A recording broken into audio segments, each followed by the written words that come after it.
go. Thank you so much for waiting. Also, I just want to point this out for everyone in chat. If there's ever a delay or something is wrong, it's always Hypok's fault. He's the one that has decided that the game's not going to start. So if you're going to focus your hate somewhere, Michael Robbins, baby. That's your target. Love you, no. You know what? And it's funny, too, because, like, guys, we really do. We try to make this go in as quick as possible. We're just as eagerly as waiting for you, but sometimes technical things do happen. But, you know... We just love sitting here talking into the camera, personally. It's true. Go back, watch the VODs, listen to our voices, and... Really, I mean, we don't clip ourselves talking, we clip everybody else getting taken. I'll be honest, I hate the sound of my own voice.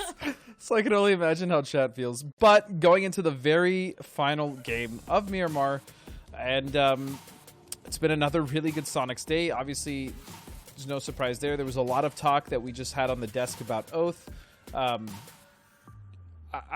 don't really know what else there is to be said about the team. I don't know if you have anything to add on that, Stephanie. I mean, you know, you and I, when we did our picks, right, the people that we think are going to win the entire grand finals here for PCS2, I picked Oath and you picked Sonics. And this is, you know, from kind of the very beginning, these are the two teams that we saw quite a lot of potential going into. And as we've coming to the end of the halfway point, and kind of almost really 2/3 of the way now through this series, I think there's definitive reasons why. Now, obviously, Oath has had a little bit of a rocky start where sometimes, as you even heard Matt say, right, you don't always see what they're doing. Oftentimes the work that they're doing is off camera out in the kill feed. Yeah, they're really fantastic at third-parting fights, managing to squish themselves into the late game. And even if they can't stay 4-man up with 1 or 2 players alive, still do quite a bit of damage for themselves. And that's why we've continued to see Oath in the top 5 across damage, kills, knocks, really kind of every asset that you can think about when you look at PUBG at this level. What a circle. What a circle. But yeah, to circle back to your point. Oh, I see what I did there. That was unintentional. Yeah, like Oath didn't just trip and stumble into the top 3. You know what I mean? Like they've obviously worked for it. It's just unfortunate for them. We've been catching them pretty much as they're on their way out, or like in these plays, like that play that Hypok broke down. I mean, I couldn't agree more, where it's just kind of disjointed and it just takes too long for them to really come together as a team. But Roth going down immediately to Crawfresh, that's not exactly the start you want after a second place finish. But yeah, I mean, Oath, they're getting the points, they're still getting the kills, and they're finding their way. It's just they're not. There's a lot of points that they've also left on the table. They know that. I don't need to tell them that. They know that they've definitely been able to close out some of these games, or at least get close to it, and they just haven't. So I mean, either way, they're still playing well. They're still in the top 3. They're still one of the best teams. We'll just see if they can clean it up. It's really all it comes down to. You talk about Sonics and how well they've performing, and I think we've really talked about them ad nauseum, right? If they've got a 50-plus point lead against Shoot to Kill, who's in second place. Shoot to Kill was very low on the leaderboard and has climbed themselves up to second place. Oath is 1 point behind them. ATC 6 points behind Oath. Zenith 3 points behind ATC. Veritas 8 points behind. And so it's not like where we sometimes will see 1 or 2 teams take it up to the top and point sponge. You know, Sonics do have a very significant lead, but when you take a look at second place all the way down, really even to hard shifts in 10th, I mean, each team is just a handful of points away from the team above them. And even with only 9 games left, there's an opportunity where any of these teams in the top 10 could potentially push their way into the top 3, where Shoot to Kill, where Oath is.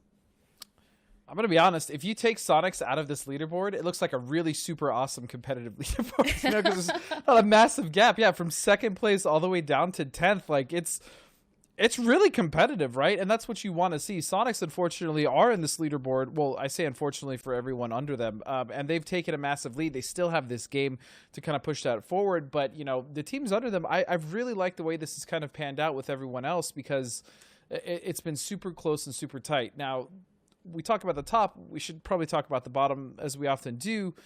Everyone kind of under that at 11th through 16th. I mean, kind of not really a factor as far as like shaking things up, unless these guys can have a massive game today to end it out. This is the last game of the day, and then have a really insane start next week, which is the final week of the Grand Finals. I mean, it's the only way these guys on the bottom of the leaderboard are going to be able to make any sort of impact on this Grand Finals. Yeah, I mean, we've talked a lot today about the work that Carnage, Illusion have put in. 303 actually got quite a bit of points last match, but it's not enough to take them out of the bottom. In fact, even if anything, I think the fact that they've actually been competing with one another in some of these late games has been hurting them as well, because it's making it harder for them to climb out from that position. That said, there is still ample opportunity with this last match to take that climb a little bit higher and go into next week with momentum. We will be doing Erangel to start, I believe, and then one more Miramar. No, wait, Miramar, then Erangel. Oh my gosh. I feel like I should know this. It's Marangel. It's both. Yeah, that's all you need to know. Miramar. Ooh, it's actually, I like that one.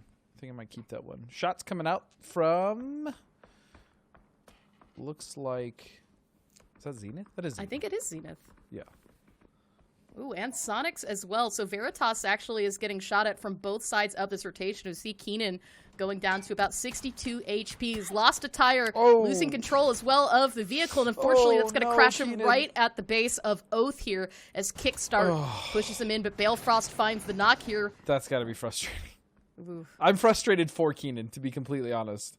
I don't know if he didn't see that pole or he was trying to swerve. He lost control. I don't know what happened, but yeah, his truck got wrapped around that thing, and that's going to be it. So Veritas winning last game, losing one immediately. It's actually kind of been the trend today for every team except for Sonics, really, that one.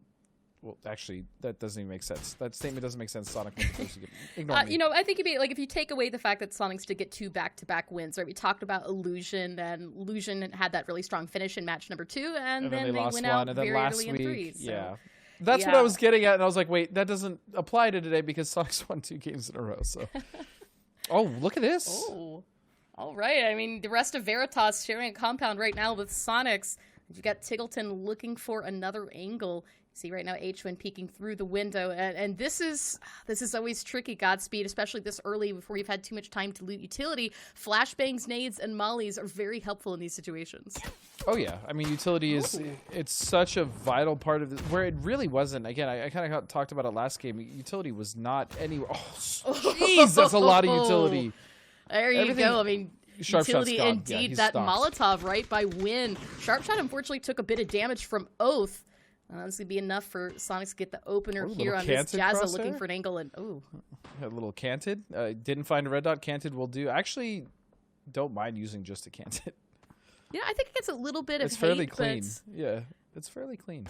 It's nice. It's not bad. Now, the thing, though, of course, as you can see, though, I mean, look, Jazza has level 1 gear, right? Level 1 helmet, level 1 vest, and we're still into phase 1. And this is kind of what we talk about, those early looting, sharing compounds of what these teams have available, not just in, obviously, utility, but now armor, bullets, and their full setup. And so if you're Veritas and even Sonics right now trying to not only battle each other, but you've got Oath, who's been continuously third party, as you continue to see the bullet tracers across the screen.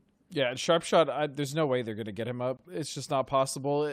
But if there's any compound to fight one, this is definitely one of the strongest ones, especially in the circle. So I get why these teams are here so early. It's just, unfortunately, one of them will have to go. I don't imagine that Sonics or Veritas will be comfortable with having neighbors, so close. So what are these two teams? I think it's going to be Sonics. I mean, the way that they're positioned, the fact that it's a 2-on-4 now with Sharpshot going down, I really think Sonics is going to clean this up unless there's some unforeseen insane play that comes out of Veritas, which is entirely possible.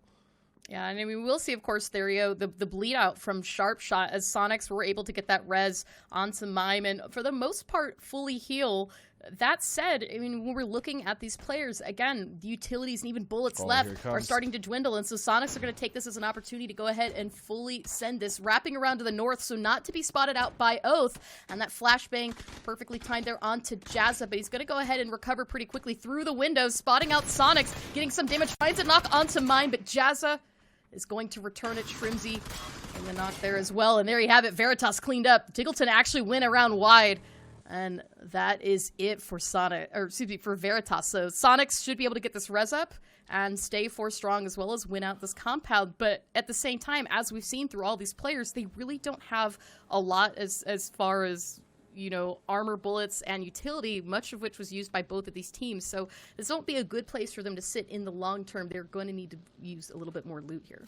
Yeah, and on top of that, this was a really good position for them to have before that shift. I mean, in the first circle, but again, we've had another wacky shift thanks to us, and so they're gonna have to move. But the one thing that I've noticed this series and this grand finals with Sonics that has made them so dominant is the use of utility, the way that they've been handling that in fights. The flashbangs from Hwin has been some of the best applications I've seen in a while, especially in North America. And then the way that they've been playing for trades. I mean, this is a team that is firing on all cylinders. Zenith, on the other end of that spectrum, just not quite playing to their potential, even though they're still doing well for themselves in the top 5. Yeah, I mean, look, Zenith has already lost to losing Roth early out, and then now, of course, Leda to shoot to kill during that rotation. And this has kind of been their story, right? And now as they pull back away, taking them right into the barrels of Fabled, who's been playing pretty aggressive. So Kickstart sending it ahead now, taking on shots from both Riff and Hella, pulling away for safety, but already down to 32 HP. Not a lot of places to go safely, and it's going to choose to use this just driving around. Yeah. I mean, that's all you can do. Man, it's been rough for Zenith today. It's been rough. Yeah, and of course, obviously last game Zenith did able to stay up to the late game, put down quite a bit of points and climb themselves into 5th place. But you're right, I mean, we're not seeing the powerhouse, the dominating, confident up through the end and winning confidently that we've been expecting to see from them. And unfortunately, sometimes it's just the simple mistakes that have been costing them. Yeah, and even just going back to last game very briefly, like I feel like they had a position to push that Southeast and really clear that out and even get more points and potentially even come out of that with 3 to 4 members up. So, yeah, Zenith, they're just capable of so much more. They're capable of so much more than we're seeing. And that's saying something for a team that's in 5th. It's not even like they're struggling down at the bottom of the leaderboard. I mean, they're still, again, doing well, but they're still capable of just more, so much more. And I think that kind of comes back to the point we made earlier about how close it is and how competitive it is for so many of these teams in 2nd through 10th place right now. 100%. And look at Los getting a little angle here over on this crater compound just south of the road. And this is a precarious fight, this one. The amount of setup you can have, not only on top of the ridge, but as well as inside this compound, makes it a very ambiguous fight. I'm curious to see if Radiance is really going to commit to this. I don't really know that this compound in this circle is going to be worth it, but they might. Because Crop and Finna already spotted out Los and started to set up and prepare for this, but with McCoy rotating wide and Los even moving from his position, that's going to be I mean we've really seen Radiance pull off these kinds of fights, right? Their ability to tactfully push teams out of these compounds, out of where they've dug in, and clear them out. The question I think right now is that, are they going to be able to do that with what Dodge has kind of set up here? Because it's Dodge is a nice split in here. They do, sure. And I hate to give Dodge any benefit of the doubt, but they just haven't been having a good go of things. Things have been really been falling apart. And I think if Radiance can hold on to their discipline, there's definitely an opportunity for them to take out Dodge here. As respectful as possible, it's been a very poor showing from Dodge this grand finals. It's just really all there is to say, and now they're kind of stuck. Obviously, Radiance is going to rotate out of this. Radiance can actually get out in front of Dodge if they move quick enough, but it looks like Dodge is leaving anyways. But they potentially could have got in front, especially if Dodge stayed in. But good recognition for them to leave, as Crop may now actually get stranded. Yeah, this is not great. I mean, this is not the first time Crop's been left behind today by any means either. So I'm uncertain if this was on purpose or what, but you have to remember McCoy has been rotating the long way around here, and so if Crop's not careful, McCoy could strike and take out one member of Dodge. See, McCoy has finally come up from around the ridge line. Crop is not even paying attention. McCoy's first bullets are gonna miss. It looks like Crop somehow still hasn't been taken out just yet. I think McCoy's waiting for the perfect shot moment. Yet. Yeah, I think he's still. Yep, there it is. And don't let him get away. Oh, McCoy's managed to get Crop down to 19 HP. His boosters are going to pull him up just a little bit. Shots out from Radiance. They're trying to find that knock. It's only going to take 1 or 2 bullets to get it here, but Crop has managed to drive away mostly to safety. Here we see Reno still holding in the area and offering returning fire. So a little bit of a vehicle flip here, but I think he's safe. Oh, and yeah, Crop barely made it out. I'm surprised he made it out. Obviously, Reno stayed back. He took a shot to the chest to try to give him some cover, but Dodge is going to get out. But that took a lot of time. A lot of time for not only them, but also Radiance.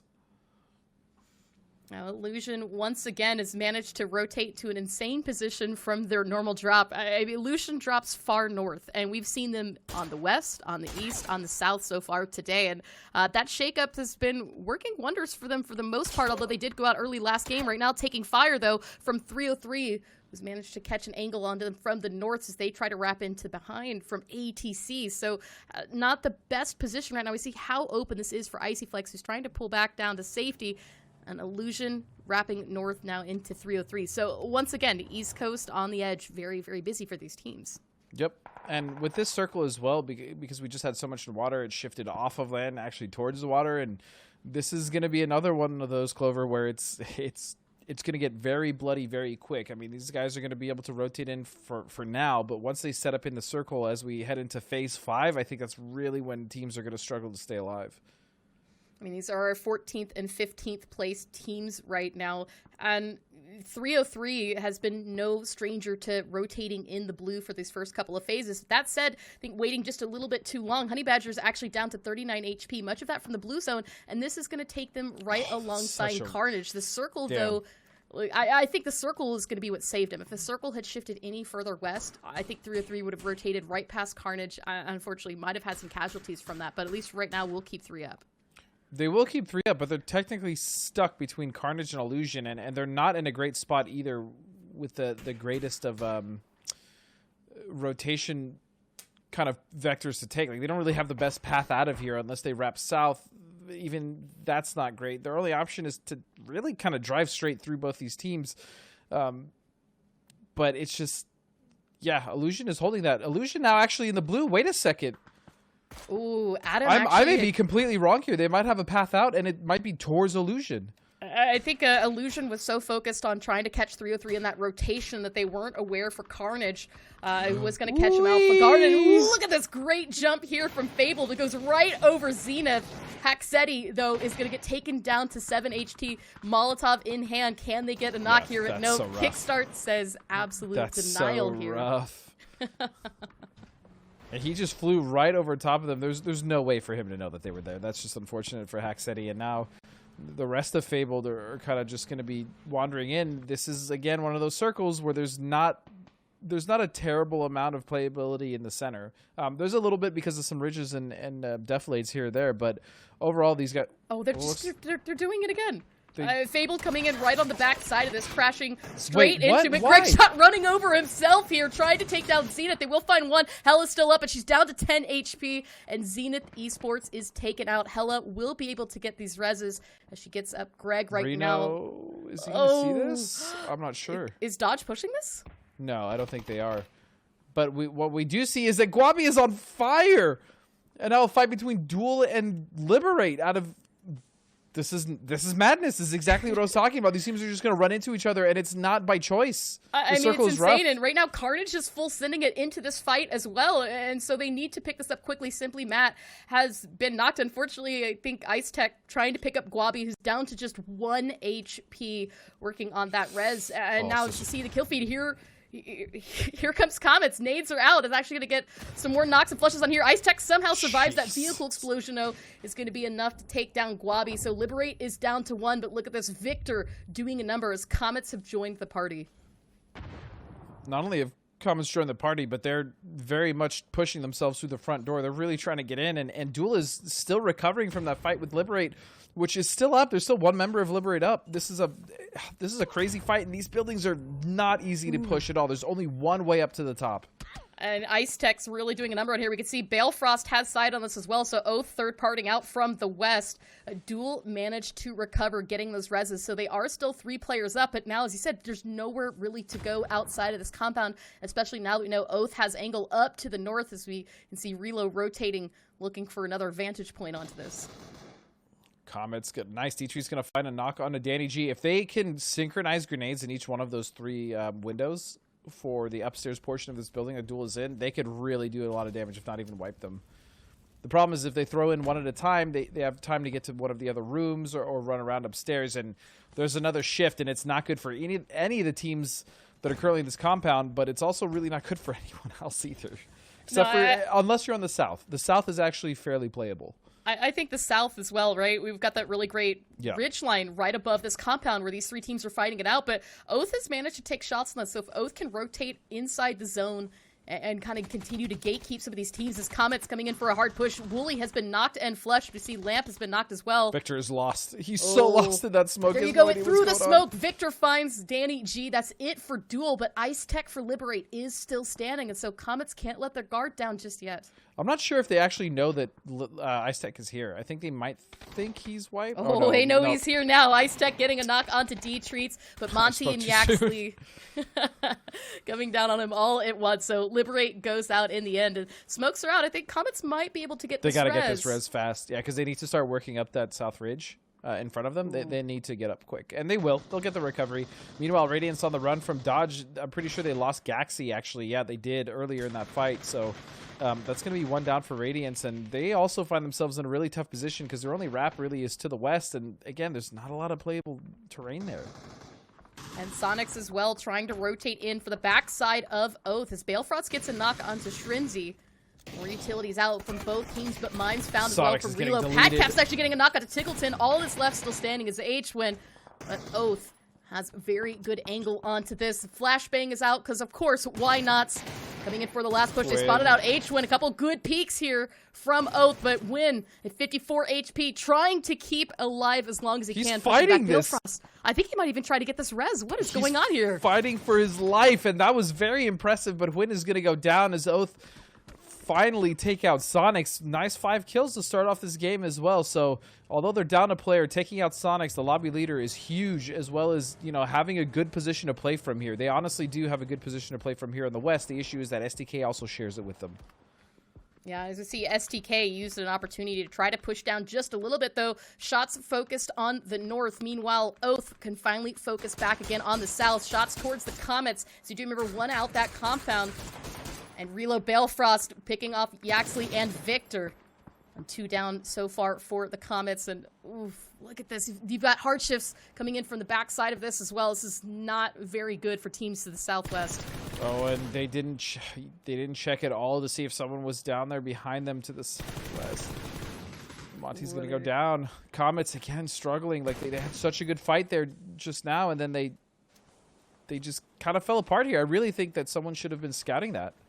And we take a look to see where the circle has shifted. It's pulling back towards the hardships location. So Oath trying to pick up this fight against Comets as quickly as possible. Comets still with 2 up and are going to find a knock. Yaxley picks on Reload. Pretty big. Ooh, D-Treats gets down very low, so Balefrost has continued to take shots from this angle, but going back around, Yaxley spots one, but it's not enough. Padcaps finishes this out in the end. Comets eliminated, but there's no time for celebration just yet. Oath really took a heavy hit from this. They're outside of the zone, though, sitting on 9 kills. Hardships and STK waiting for them inside the zone. Yeah, this is huge for Oath and STK, as well as ATC. I mean, Sonics is the lobby boss is dead, right? With that, Oath already has 9 kills. If they can continue this momentum, they can really start to chip away at that lead that they kind of already have. So SDK as well. This is the game they're going to want to absolutely maximize going into next week. It's obviously the last game. This is huge. I love the way that this game has played out. Even though I'm a Sonics fan and I obviously voted for them, this is exciting. This is what you want to see out of a grand finals. Yeah, I mean, really anything to take away that strong lead that the first place team has. And as the North continues to pop off, Fabled, Dodge, ATC, all exchanging knocks and flushes back and forth. Radiant still off in the fight, the distance. And you can see how all the teams are pushed up all along the edge. Godspeed, as you said, the center part of the zone is not very playable, and there's not too much coverage left as Corsac trying to steal this shack away from Fabled. Greg Shot says no, gets the knock onto here as Rip. Greg Shot tried to push in. Greg Shot down to 1 HP. Has not been taken out just yet. The other thing here for Dodge, too, is, I mean, they know someone's in the shack, and they've still actually lost someone to getting shot in the back. This kind of passiveness is really what I'm talking about with their poor performance overall. I mean, yeah, they're either not pushing something that they need to, or they're just kind of sending it somewhere in the circle. That's kind of been Dodge's MO this entire Grand Finals. And speaking of sending it when they need to, Oath really tactfully right now taking the approach onto Shoot to Kill's compounds. Real looking for a knock, gets quite a bit of damage, doesn't do really much. It's a really 12 rough actually cross. returned It's that. a really bad cross. Oh, they are in throwable range as we see the nades and Molotovs come back out. Patcap's taking a little bit of damage. Now trying to spot out what's left of Shoot to Kill. We can see the damage coming in from Hardshift's. As Pat's actually going to send it into the zone. I think Oath is done, like you said, denying the points where they can as Real's got smokes out to try and prevent Shoot to Kill from taking anything here and maintain as strong of a lead as they can. But anyways, though. Oh, yeah. I mean, Civ and Purdy both picking up those kills. That's actually really counterintuitive to what Pat just did. If Relo, like, I don't know if they communicated that they were going to do that, but Pat basically, I like the idea. I think Pat was right in denying himself. The problem is, the other member of Oath didn't, and so they both got picked up anyways by SDK, which is what Pat I think was trying to avoid in the first place. So that one was really disjointed. And Shoot to Kill now can turn their attention to Hardshifts, who have managed to hold a strong position to the south. Hardshifts aren't quite in the zone. As you take a look at that little mini map, guys, this little mountain that they're holding on is not in the circle, and so they're going to hold this edge for as long as they can until the blue zone closes in. As Maluk and J-Sank trying to take out who they can for Shoot to Kill and manage to continue holding on to this southwest edge. But as you see, every peak is met, unfortunately, with a bullet by some team. Everybody's got eyes open. Ooh. Shots coming out onto Chubba Spray isn't good, but SDK, this is a very good position if they can clean it up and get into the circle. This is massive for them because they can pick up the points they desperately need to get closer and closer to Sonics. Alo getting the knock on Chubba as well, and Shoot to Kill turning this back in their favor. As all they've got left is J-Sank, who right now is working on a res. Alo, Purdy Curdy with plenty of utility out.